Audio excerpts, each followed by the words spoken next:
the threat and survival, our non-conscious mind is working with the brain and the body to send you signals to say, hey, pay attention. And this comes full circle back to where we started the discussion, which is depression is a warning symptom. It's a warning signal. It's a clue. So when you feel depression and anxiety, that is your non-conscious mind, brilliance of your non-conscious mind, the brilliance of your body and the brilliance of your brain, all combining together to say, hey, Caroline, wake up.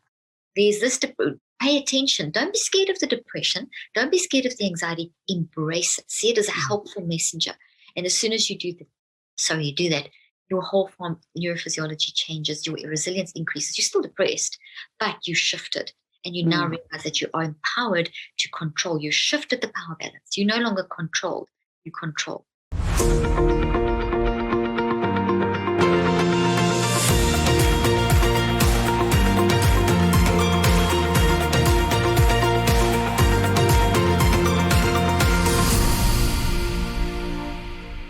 Welcome my guest, Dr. Caroline Leaf. She's a neuroscientist, mental health and mind expert, best-selling author, and top health podcast host.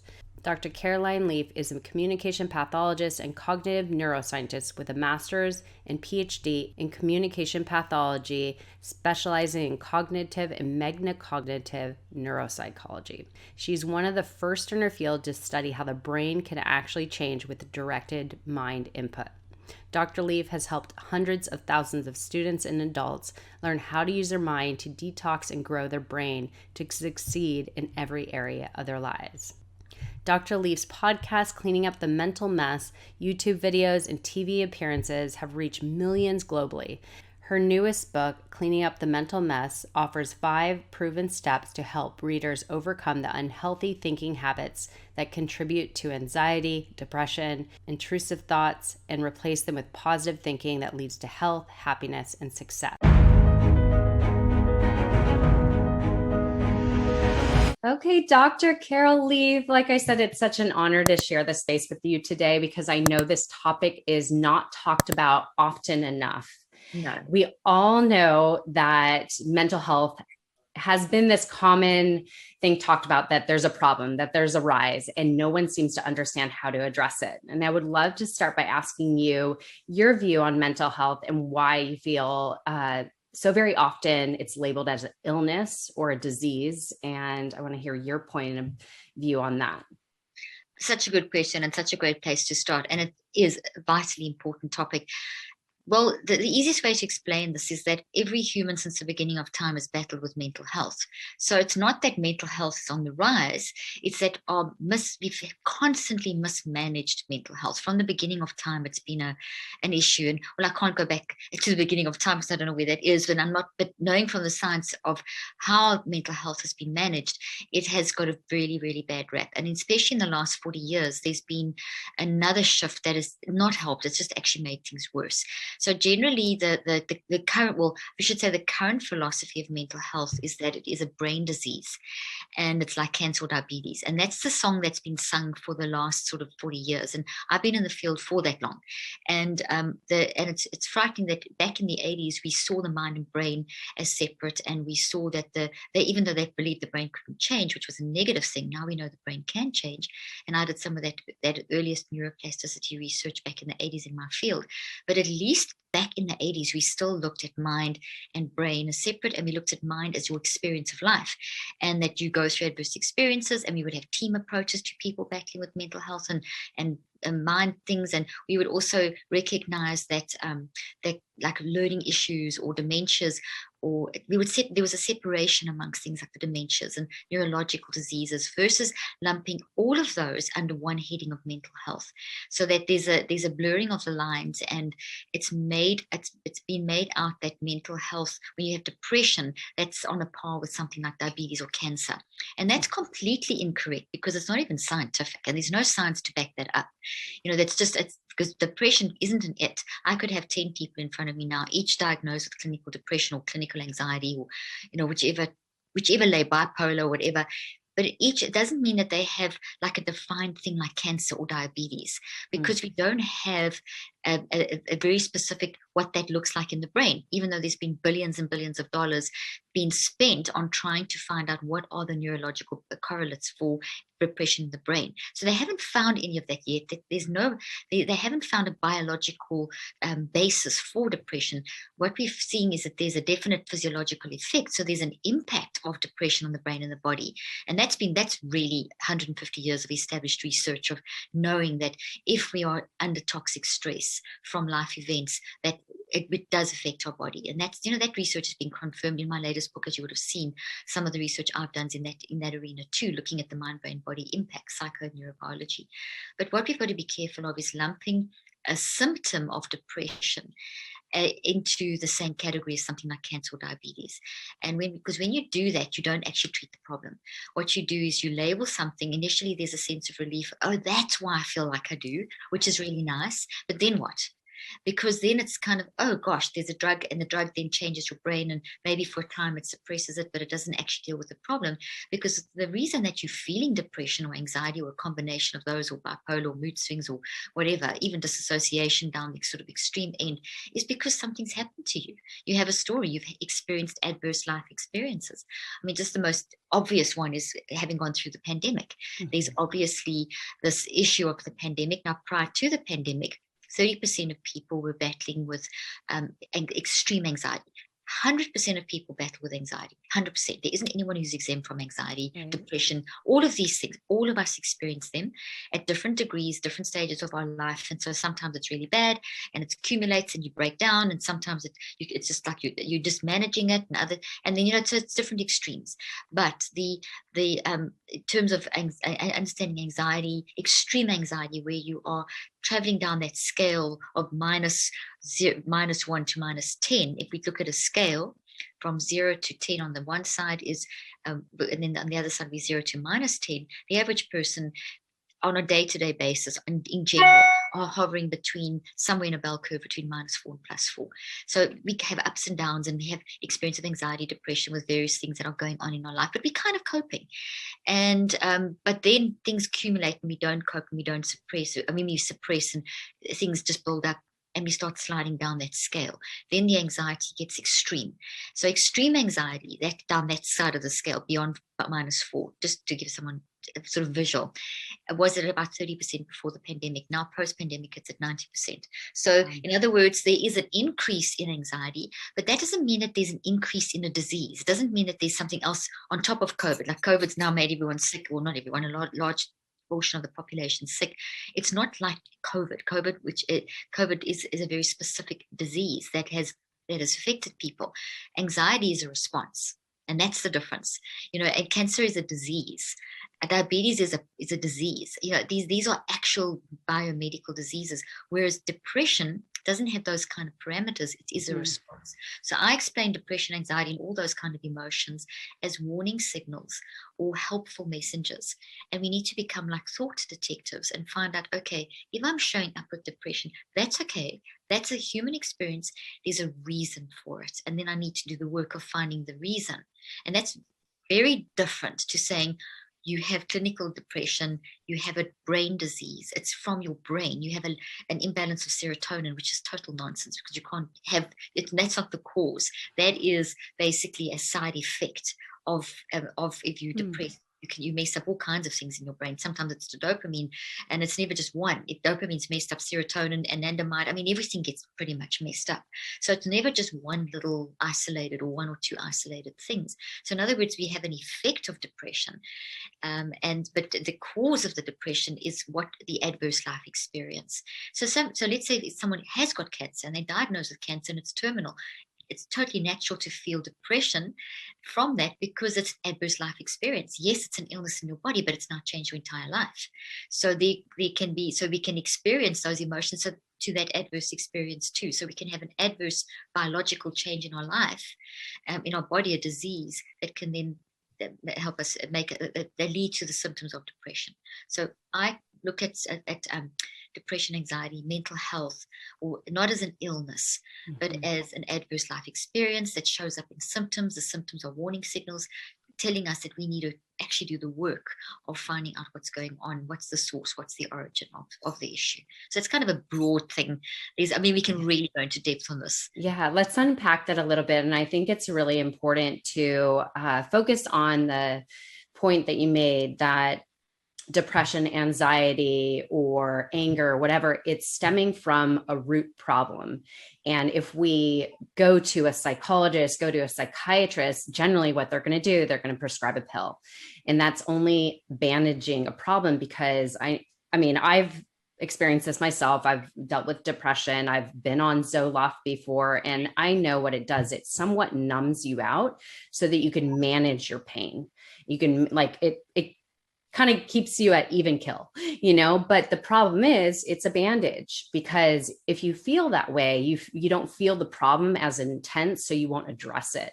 And so I remember, I'm just going to share a little bit of this, because the last time I felt depression coming on, if you would say, like deep sadness. Yeah.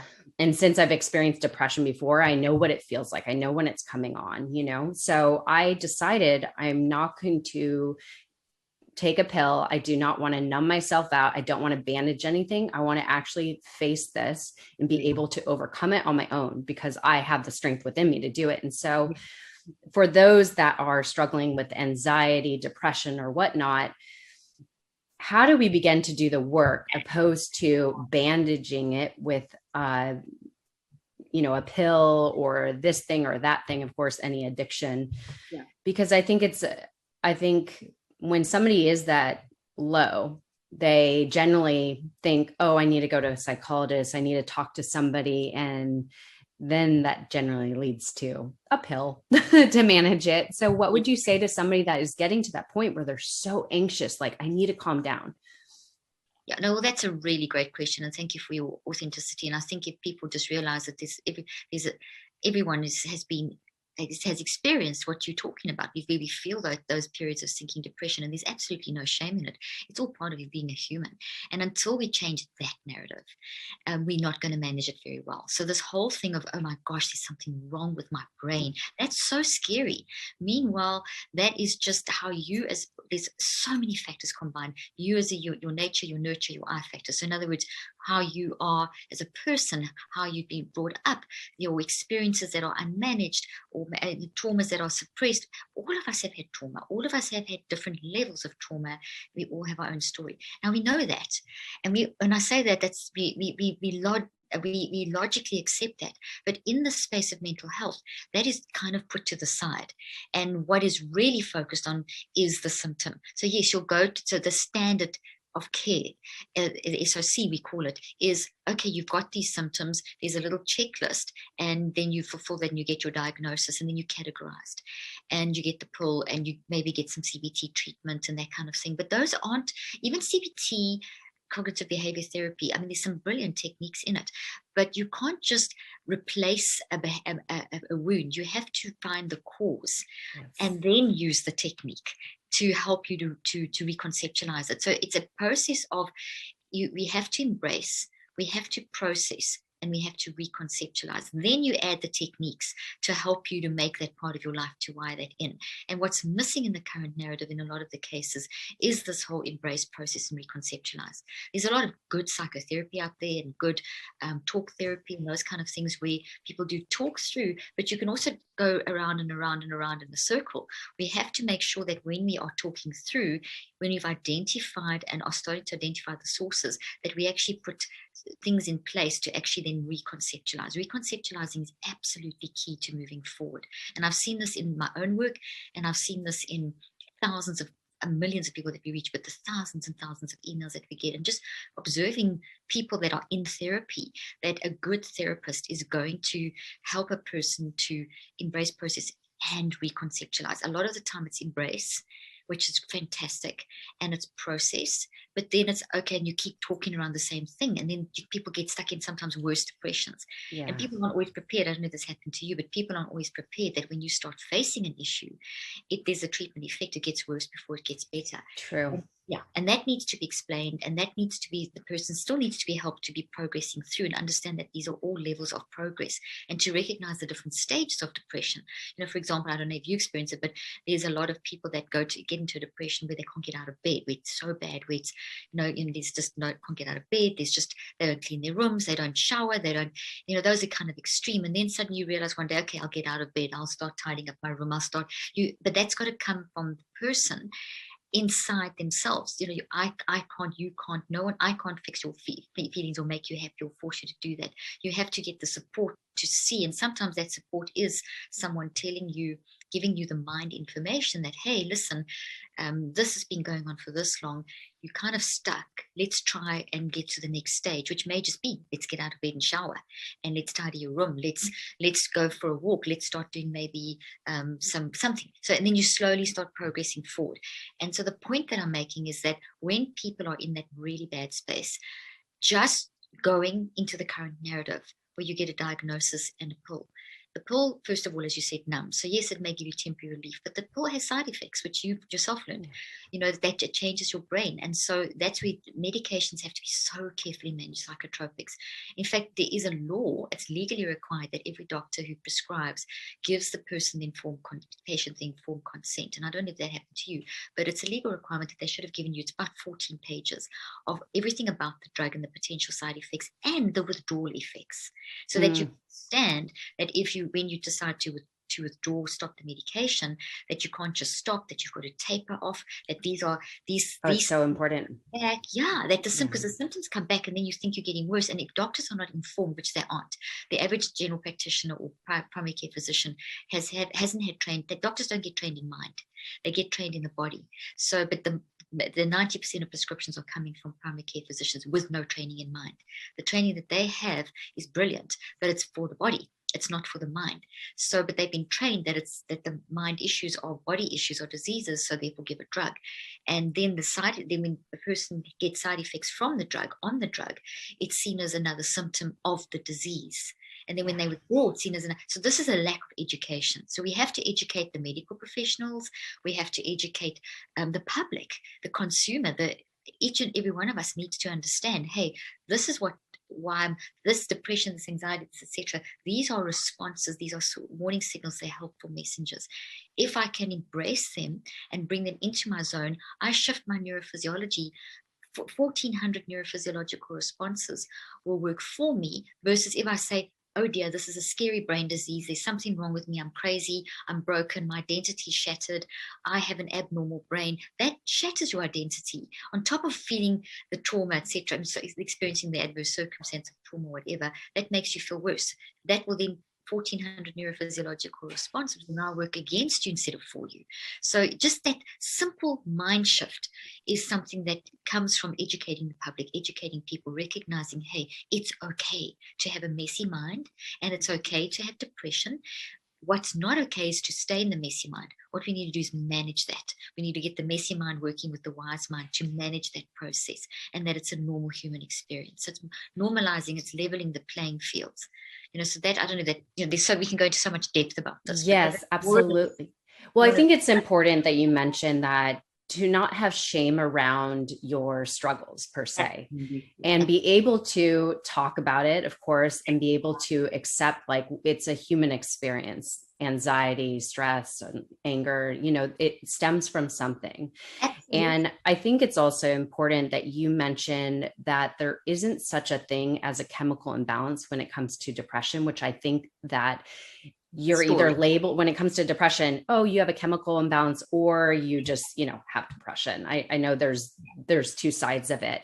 And then commonly what will happen is we are labeled as having depression. We're labeled to have anxiety or anxiety disorder. And how harmful are those labels? Because to me, I've heard other people speak about this too, when you're labeled like, oh, you have diabetes, oh, you have depression, you have anxiety, you have this, that, and the other.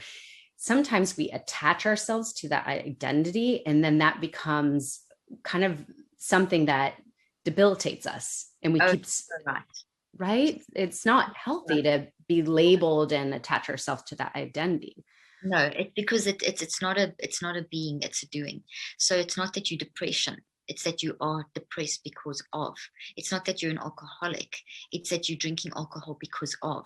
It's not that you're an addict and your brain is controlling you. It is that you are using substances to suppress pain because of. So it's not a being. It's not who you are.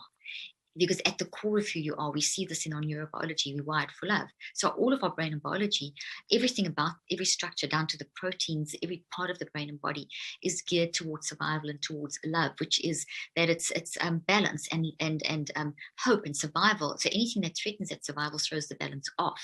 Mm-hmm. And then we see that in the mind as the optimism bias. So we're drawn to the negative, not because we're drawn to the negative because of the negative, we're drawn to the negative because of our optimism bias to fix it, because the negative creates imbalance, a threat to our survival. So we want to restore that balance. So essentially, when we are talking about the whole chemical imbalance kind of, it's a total myth. Any scientist worth their grain of salt won't even talk about that. So it's when people tell you it's a chemical imbalance, they're not up to date with the research. They're not up to date with, and that's unfortunate, because it is the song that is sung in so many situations, and you see it all over social media with people that are uninformed, and then it actually continues the stigma. And what's very interesting is that just prior to COVID hitting everyone, hitting the world, the pandemic, there was already stats being released that research had been done. A trend had been noticed around about 1996, and the trend was followed, and a lot of research was done, and federal data was released, and lots of studies were done, even in the world of economics, showing that, talking about the deaths of despair. And what it basically showed was that, but between 1996 and 2014, the trend of people living longer had actually reversed. So instead of, for years we've been living longer because of advances in medicine and technology, but suddenly now, currently in this day and age as well. So from 96, the trend was observed, and it's still going on. And the trend is that no longer are we living longer, we're dying 8 to 25 years younger. And those with a label, a mental health label, they're in the 20 to 25 years younger bracket. So people are losing 20 to 25 years of their life with mismanagement of mind and with this labeling thing. So the labels are toxic. They lock you in. They make you think that you are depression, and meanwhile you're experiencing depression because of. And that trend, the age group most affected is the 25 to 64-year-olds. So those people then in the prime of their work, their career, and so anyone who was born that falls in that age bracket are more at risk of dying younger. And Gen Z is the most at risk at the moment generation. So the millennials, Gen Z are becoming, well, Gen Z is becoming the most at risk generation because they're the most medicated. So we're not allowing people to process. And why has that trend reversed? Well, there's multiple reasons, but the main reason is mind being mismanaged. Because if you think of it like this, the difference between you and I and a dead person is our mind. Our mind is our ability to have this conversation, to process the questions, to have this discussion, for the listeners to listen. If we were dead, we wouldn't be doing this. So what's that difference? That aliveness is our mind. Our mind is the driving force of who we are. We've got tons of research showing how a gene can't switch itself on. It's switched on by the fact that you're alive. So a dead person doesn't have any genetic action, but you and I are making a million cells every second because we're alive, because our mind is enabling that to happen. I use neuroscience, my QEEGs in my neuroscientific research. If I did a QEEG on a dead person, did a QEEG on a dead person, there would be no response. But on an alive person, because they're thinking, feeling, choosing in response to everything that's going on in their environment and their life, and have been since they were born, is being reflected through the brain. So the mind is separate from the brain, but connected with the brain. So the brain and body are physical. The mind is the energy force that actually keeps it going. And it's on a psychological level, you can think of your mind as your ability to think and feel and choose. And that's what we do now. As I'm speaking, you're thinking about what I'm saying, you have feelings, and you're making choices, and it's happening at 400 billion actions per second. And that's then pulling up thoughts, and you're building thoughts, and you're doing a bunch of stuff which enables us to have the conversation. You wouldn't have that if you were dead. So your ability to think and feel and choose is your mind in action. On a physics level, your mind is this energy force that we can describe using electromagnetic forces and photons and gravitational fields, and it goes when you're dead. So we've got something going on, and I call that mind. And as you advance in science, we may have another term for it, but at this stage, that is mind. And mind has got an unconscious level where all our experiences are stored. It has a conscious level, which is when we're awake and experiencing the experiences. The unconscious works 24/7. And we have a subconscious, which is between the two. And that's the experience of, as you're listening to me now, thoughts are moving into your mind from your non-conscious mind. So when you're just becoming aware of stuff, that's your subconscious mind. Unconscious is when you're knocked out. So we've got these different levels of mind. And that mind is critical. When we understand mind and we understand, okay, here I am as a human with my mind, my brain, my body, psycho, neurobiology, all interacting. And as here I am, I wake up in the morning and I experience an email or a conversation or breakfast conversation, or go to work or do a podcast. Everything during the day is being absorbed, processed, and pushed through your brain by the mind. So the brain is responding on a neurochemical, electromagnetic, and quantum level and genetic level, and converting that energy that's coming from the mind, which so the environment, experience, mind grabs it, pushes it through the brain. I'm really simplifying this to make it easy to understand. And then the brain, that relationship, that interrelationship between mind and brain creates this effect where a thought is physically built. Proteins are made. And those proteins cluster together to form little tree-like structures, and the proteins vibrate with the information, all the data, the feelings, the interpretation, the intentions, everything that's been discussed, all become little vibrations in proteins, in tree-like structures. And I'm holding up, for the listeners, I'm holding up a little green tree, which is planted in a pot. So it's got roots and it's got branches. And this is a thought tree. This is what we build. We build about 8 to 10,000 of these a day. And each one that we build, I mean, by the time I'm finished and we finish this interview, people would have built probably close to 2,000 little branches to hold the more or less 2,000 facts that we have talked about and concepts, or maybe 1,000, whatever. It's a lot. And that process is happening at speed. And so in other words, this thought tree, which is about mental health, mind, brain, whatever, has got lots of branches. So there's lots of memories. So a thought is made of memories. So memories are the data, the emotions, the intentions, all that stuff. The tree has a root system.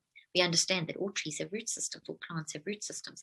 So the root of your thoughts is the source. So at the moment, this tree thought that you're building in your head is about mental health or brain, mind, whatever you've called it. My words and your questions are the source. So in the listener's brains, the root system is the source, the origin story, and the branches are how you think, feel, and choose, your unique perception, your unique identity, how you understand this information based on your experience and the uniqueness of how you see the world. So every person listening is interpreting this in their own specific way. So it's general concepts, but interpreted in their own way. And that's a thought tree, and we build that in the brain. The brain then sends a message to all the cells, the rest of the cells of the brain, and every cell of the body, so there's 37 to 100 trillion of those, and the DNA is affected. So this thought then impacts the DNA. So we store it in our body. That's why it's in our body too. That's why things like yoga and tapping and all these things and EMDR are all ways of drawing that component of memory, that part of the memory out. And then it's also in the gravitational fields of your mind. So every experience you have, and I mean, here now you'll see the point that I'm going to make, is every experience that you have, you with your mind are building into your brain, body, and mind. So if you think of now, if you look at a podcast and you see the little lines going as the person's talking, that's kind of how you could visualize how it's stored in the mind. In the brain, it's a tree, and in the body, it's basically in your DNA. So there's 3 imprints of this experience in your brain and body, and you control that. You control. Mind management is controlling that process. It's controlling our initial experience is kind of messy. We like experimenting. We don't quite know what's coming up. We can't control events and circumstances. So we open our eyes, we read the awful email, we get totally irritated and react negatively and get mad and whatever and feel awful. And then we can carry on getting messy for the rest of the day. Or we can say, okay, I own this. I totally overreacted. I really got mad. I don't feel good about this. This is not a healthy way, and I can mind manage it. I can go and have a look at what I've done and deconstruct that and reconstruct it. How am I going to make this work for me? How am I going to deal with the situation? And that's mind management. Now, if we don't do that all the time, we then live in a very messy zone where we just go from one thing to another. It's very draining. We have limited energy during the day. Our brain has limited energy. Mind never stops. 24/7 it's going. You go to work, You go to bed with your mind, you wake up with your mind, you eat with your mind, you exercise with your mind, everything. But your brain gets exhausted and your body. So if your mind is messy, it drains the brain, and then you feel weighed down, overwhelmed, burdened. And that in itself leads to depression and anxiety, and that affects sleep, and then sleep, your circadian rhythm is affected, and this and that, and then this happens, and it just all accumulates. And that's what's happening to most of us. But what we can do as humans, and what we're not doing, which is the work that I do, is to say, hey, look, that is very normal. But what is also normal is to manage that. It's not normal to just be in that and stay in that. It's okay to have that because that is the experience of life. But we've got to add the element of management. So what the current narrative is saying is ignore the management, ignore the story, just let's medicate the brain, because we've become so physically oriented and so neuroreductionistic with our advances in medicine that everything now is just a pill. But meanwhile, you know yourself, that pill wore off. You're dealing with the side effects of that, and you still haven't dealt with your pain. So very quickly, and then we can really unpack this. Here's now a toxic thought. And for those of you, I'm now holding up a wiry looking tree, which is now the opposite of the healthy green tree. So that's a healthy thought, which is our discussion. But this could be an abuse that you've suffered. This could be bullying. This could be the trauma of COVID. So these are the things that all of us have that are toxic. And because our brain and body are not wired for these toxic responses, we get a response from our immune system. These are also made of proteins. There's also neurochemicals, but the proteins fold incorrectly. So they're a distortion. And so exactly how the immune system recognizes COVID as a threat, it also recognizes these as a threat. As real as the protein of a COVID virus is, the protein of a toxic thought is as real. Thoughts are real things. But people don't get that it's real. These are real. They're in your brain, they're in your body, they're in your mind. That's why our mind drives us. The mind is everything. Yeah. So we've got to realize that these three versions of this mind, gravitational fields, proteins, chemicals, and in our DNA, and affecting our telomeres and all kinds of stuff. So we have to, immediately, because this threatens survival, our non-conscious mind is working with the brain and the body to send you signals to say, hey, pay attention. And this comes full circle back to where we started the discussion, which is depression is a warning symptom. It's a warning signal. It's a clue. So when you feel depression and anxiety, that is your non-conscious mind, the brilliance of your non-conscious mind, the brilliance of your body, and the brilliance of your brain, all combining together to say, hey, Caroline, wake up. There's this, pay attention. Don't be scared of the depression. Don't be scared of the anxiety. Embrace it. See it as a helpful messenger.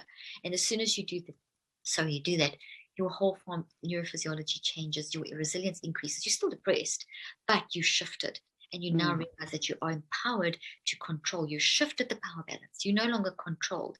You control. So I have a case study in my book, which you may or may not have got to yet, but I put some of my research in. And one case study was one person who was in the study. There were a few, but just the one that I picked to put in there was someone who identified as depression. And that's why I like to use this example at this point. And I showed their QEEG, and their brain is what we call a blue brain, flatline, very low energy, very, very poor balance, asymmetry, all kinds of stuff going wrong. And this person was sick.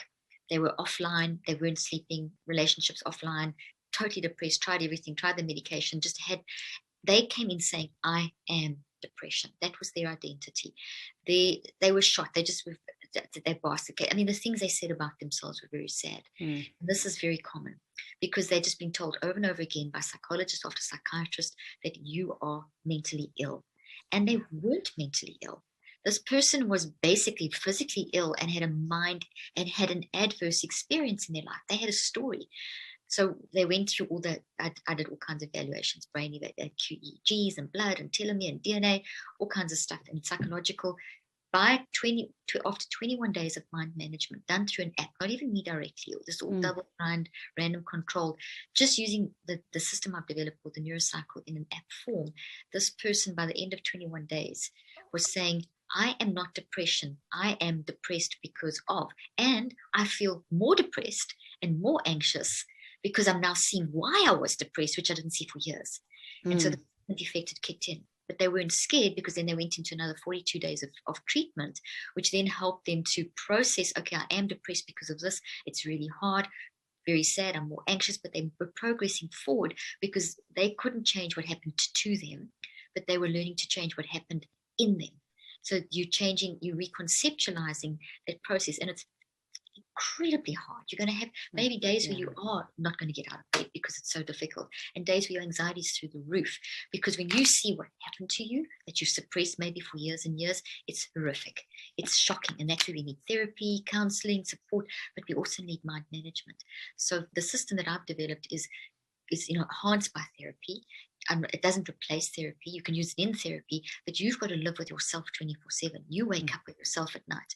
You are waking up with yourself. And when you're at work with yourself, how are you going to manage your mind? So it gives you a system for managing your mind, as well as doing that embrace processing and reconceptualizing. And it goes on forever, because once you start doing this, your mind is always working. It never stops until you die. So therefore, you've got to manage your mind. And when you've had major traumas, they tend to impact you in many insidious ways. So as this particular subject said, after 63 days, that they knew why they were depressed, but they can see now that they've only identified a portion, that they now have to go back and work again. Some of my patients doing this for 2 years before they had got to a point where they felt, okay, I think I've tapped all the areas that this affected, and then they were working on other stuff. So there's always something we're working on, because we're always making new messes and we're having new traumas. It's just life. Adverse circumstances are going to happen. So that's a long answer, but it gives you the sort of visuals and what's happening in the brain. And absolutely. So just to unpack some of that, you mentioned, or actually there's a lot of things I would love to say to that, but you did mention that mind management is something we need to always do. It's something that as we evolve, as we have different experiences, there's going to be a new trauma or a new experience that affects us. So we need to know how to use new tools to address it.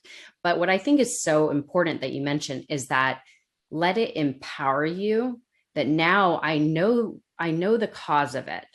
So now that I know the cause, how could I manage my mind to deal with this trauma or this pain or whatever? So it kind of empowers you, because now you've figured out the root cause.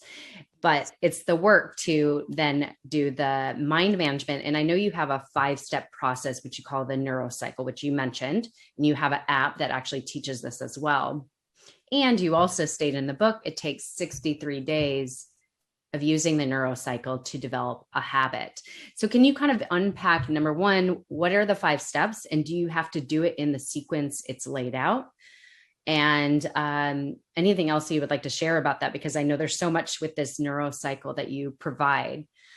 Absolutely. Well, basically, when I was working back in the early days of my research and working with very traumatic things like sexual trauma and war trauma and traumatic brain injuries and Alzheimer's and dementias and learning disabilities, I was very disillusioned by the way we were trained as therapists to work with people. I just felt that it was so. There were some great techniques, but it was technique based, and techniques like a band-aid on the wound. If you use them in the right place, they're fantastic. So I thought, well, what is the right place? Where can I use these that it can help a patient or help someone get through things in their life and build their brain and that kind of thing? And so what I started developing was a system through a lot of trial and error and neuroscientific research, neuropsychological research, of trying different ways of helping people to understand this pretty much the science of thought. How do these thoughts build, and how do we recognize that they're toxic, and how do we unbuild them? How do we unwire them, and how do we replace them with a healthy thought? And then also, how can we increase the resilience of the brain, because that process is very taxing. It's very, you all know it's hard dealing with stuff, and it's really hard going through it. It's also hard for caregivers, loved ones. If you see your loved ones going through stuff, that in itself is a secondary trauma in your life. So these like layer upon layer.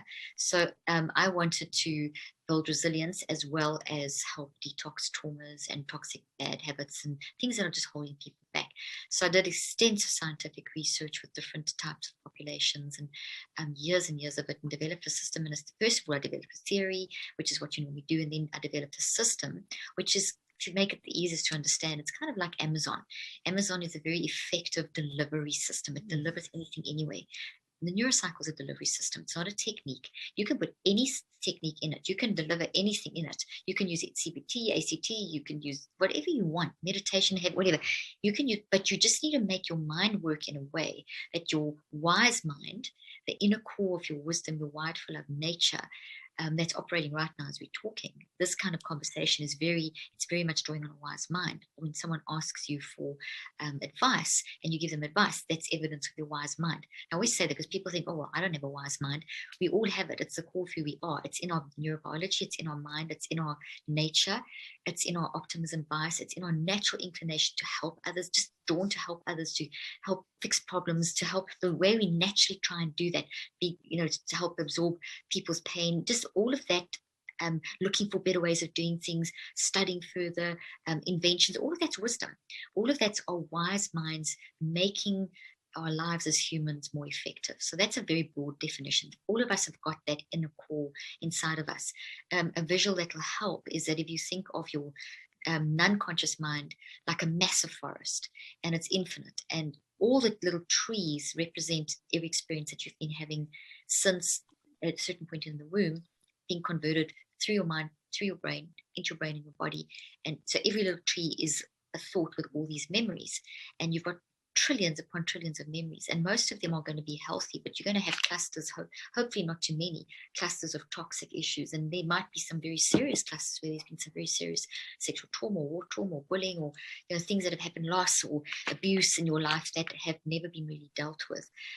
And so that's kind of what our mind looks like. Through the middle of the forest, there's this incredibly beautiful part of the forest, and that's our wise mind, and it's perfect, and everything's on the outside of that. And what we want to do is always tap into that wise mind. So, and that's when we introspect, when we think deeply, when we analyze, when we get philosophical. That's the evidence of us going deep into the wisdom of our mind. There's a few kind of I mean, such a huge amount of information, but there is a table on, I think it's page 189, where I give an overview of the 5 steps and what they do in the mind, brain, and body. And I will explain, obviously, the basic principles.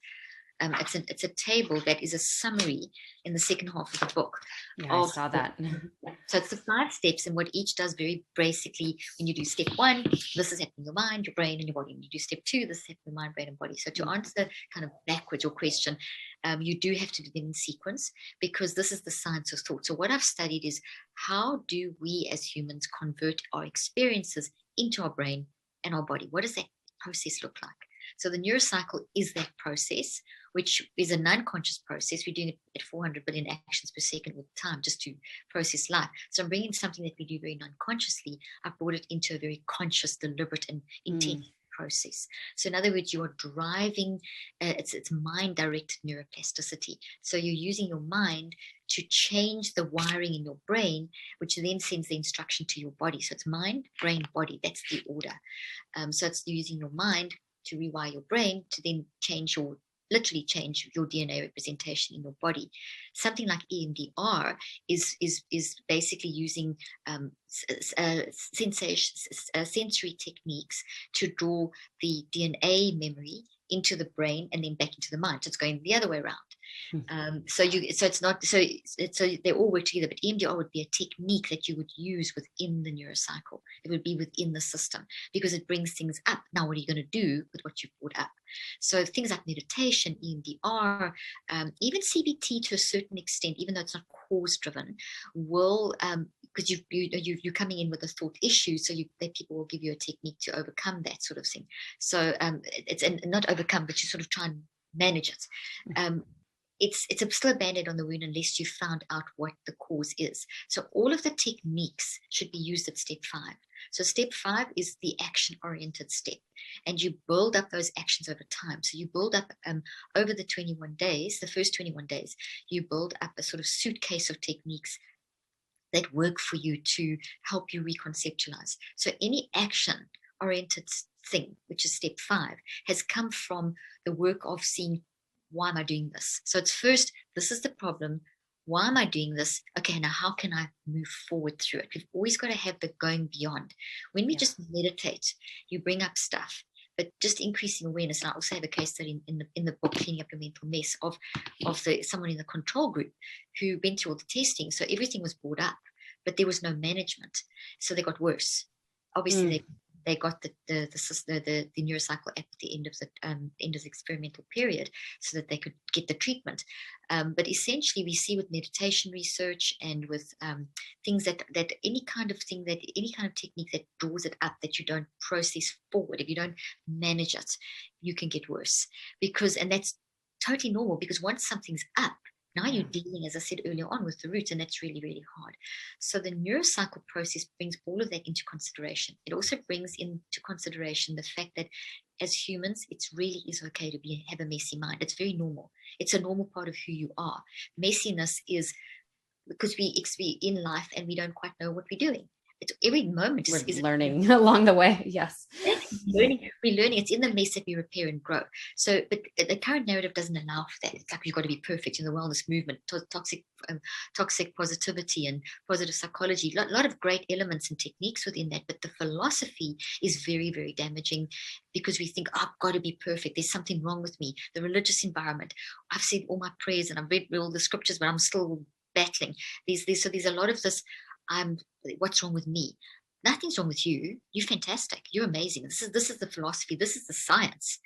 But you are going through stuff, and that messes you up. Bottom line, you get maybe a victim of extreme trauma. There's not a lesson to be learned in that. Gosh, if you've got to stop saying that. I hate when people say there's a lesson in the trauma. There isn't a lesson in the trauma. It was pure evil. What you need is to heal from it and to reconceptualize it. And that's not a lesson you're learning. You just, yes, it's a skill you're building, because you're learning how to manage what's in you, and you're learning how to change how it plays out into your future. But that's the sort of philosophy. You're coming in with a lot of compassion for yourself, a lot of recognition. At your core, you're amazing, but life has happened to you, and that's built these toxic trees. So if you fly over your forest, you've got these toxic trees that are growing these insidious roots and affecting all elements of your life. And if you keep suppressing, they are volcanic in nature. They will explode, and it's unavoidable. At some point, they will explode in yourself, physically, and in your mind and in your brain. So all three areas will be affected. So at some point, you can't hide forever. And so this neurocycle is a way of you saying, it's okay. This is a human response. It's okay to make a mess. I make a mess all the time, but I've got to train myself to get my messy mind to work with my wise mind. And I see depression and anxiety not as scary brain diseases, but as purely symptoms, warning signals of my brilliant brain, mind, and body telling me, hey, there's something threatening your life. Now, this little picture that I painted, tons of research behind this. I've done research on this. There is a study came out of Tokyo and University of Tokyo and Texas just recently as well, talking along these lines, saying that the way we view our pain, the perception that we have of our pain, influences how we manage that pain. That's kind of the essence of it. I talk about that in my book from my research too. So I'm saying your pain is valid. You don't need a disease label to validate your pain. Your pain is valid. You are valid. You are amazing, but you've been through all kinds of terrible stuff, and that's affected how you're functioning. So you've got to give yourself tremendous grace and kindness. Now, all of this changes your neurophysiology. This is not just nice talk. As you're doing this to yourself, you are shifting yourself into a more resilient state. Then you've got to prepare. So that's kind of your mindset going in. Then you've got to prepare your brain. And brain preparation are things that are physical. So it's things like tapping and breathing and meditation. And in my app, I do a 3-minute brain preparation each day as you work through the neurocycle. That just prepares your brain. A lot of people in today's wellness environment will say, okay, there's 4 pillars. You've got to get your food right. You've got to get your exercise right. You've got to get your sleep right. And you have to get your stress controlled. So mind is seen as just like one little pillar. Meanwhile, mind is driving all of those, because you're not going to eat, sleep, or exercise if you did.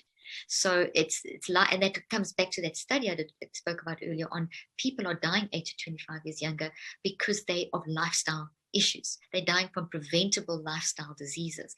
What drives our lifestyle? You and me. I drive my lifestyle. You drive. What's I? My mind. Me with my mind makes choices about diet, exercise, how I'm going to respond to that relationship, that issue. I'm driving that. I'm driving how I'm getting into bed and out of bed. So in other words, I need to know how that works, and I need to know how I can manage it and how I can recognize patterns that have gone wrong. So I can see, okay, there's a pattern of depression, there's a pattern of this, there's a pattern of that. And to give yourself a lot of grace and accept that pattern and then own it and see it as a helpful messenger, as opposed to, oh, that's a bad thing that I'm doing, I'm bad. So it's a complete shift. Can you see that? That transition is like so important. I love that you say everything you just said, because it gives you a different perspective that everybody has gone through things. It's okay. Give yourself grace, and now allow yourself to heal so it doesn't resurface, because any form of trauma, any pain you have felt will sometime resurface, and you don't even know when it will resurface. But if you never heal it, then exactly it will. But it's there also brewing, and it's there in this with this gnawing effect. It is a residue. It affects how you're functioning, and it's insidious. Like I always use the redwoods as an example in San Fran, the redwood forest, because they're very famous for their root system, and that's kind of what toxic traumas are like. The root system is unreal. They infiltrate. So eventually it's going to explode, and you might find that it's not even a relationship trauma, but it's affecting relationships, because it's a sort of everything gets affected. And when you actually go back and do the work, it was something that happened, but it's having this weird effect on some other element that doesn't even seem related, but it is, because of the insidious nature of undealt with trauma.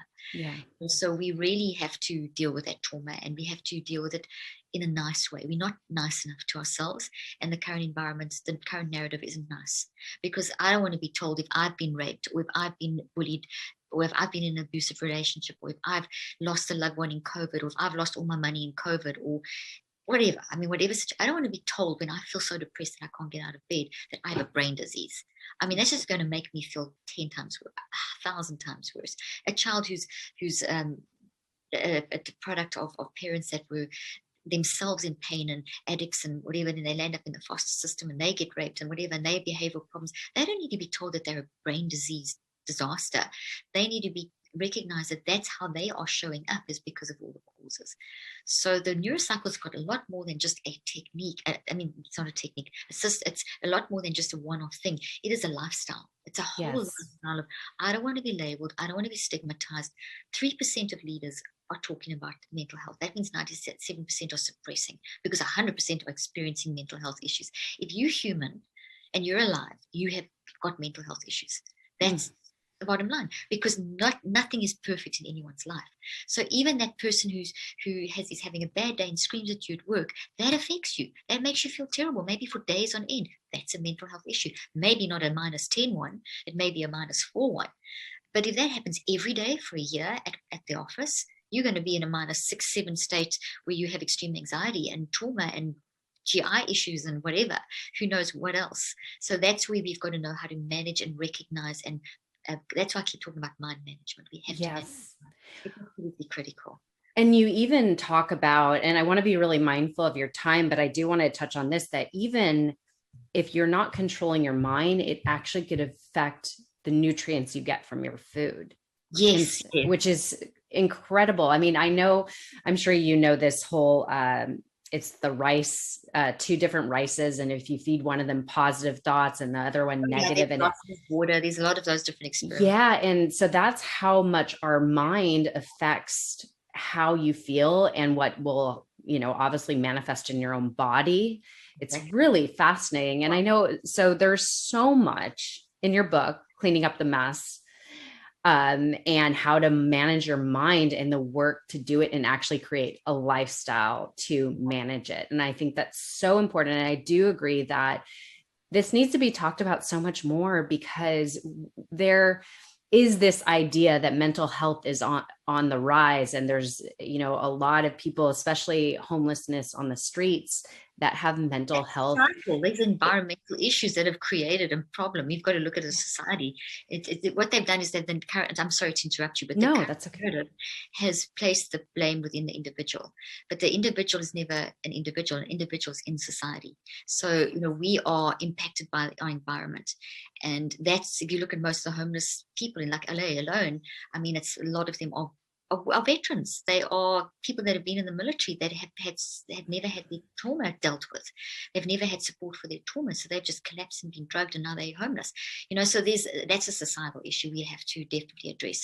So I'm very hot on talking about us in the world. It's not about you; it's about you in the world, and the world. So if we just talk about mental health on the rise as a disease, we remove all the environment. And that's the danger. We've got to bring our environment back in, because we are who we are because of what we're experiencing. And that's what's got to be addressed. We've got to help ourselves to cope within what we've experienced. As I said in the beginning, you can't control what happens to you, but you can control what happens in you.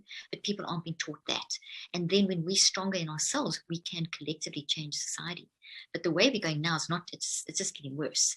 And that's the stats show. The stats and the research show people are, the fact that we're in an age where people are dying 15 to 25 years younger is insane. And that the next generation is going to be the sickest and youngest dying generation since a long time. That's a problem. And you talk about like the impact of the rice. I mean, I did, and I know this like a lot that I'm throwing at you, but in your body, you have telomeres. Telomeres are the ends of chromosomes. Chromosomes are in your DNA. You make 1 million cells every second. Now, just think about it, and more. Think about this. The quality of the cells is determined by your fingernails. My fingernails, I'm holding my fingers in a cross. That's to represent a chromosome. Chromosomes are in the DNA. The chromosome with the telomere, which is my fingernail, are basically involved in the whole cell division process. So the health of my fingernails or the health of my telomeres are going to determine the health of the cells that I make. The cells that I make up my body. So and we've shown from my research and other research that your telomeres are directly influenced by how you're managing your mind. So if your mind's a mess, and your environment's a mess, and your body's in hypertension, etc., your telomeres are going to get weaker and weaker, which means the cells you make are weaker and weaker, which means your body is weaker and weaker, which means that your vulnerability to disease is increasing.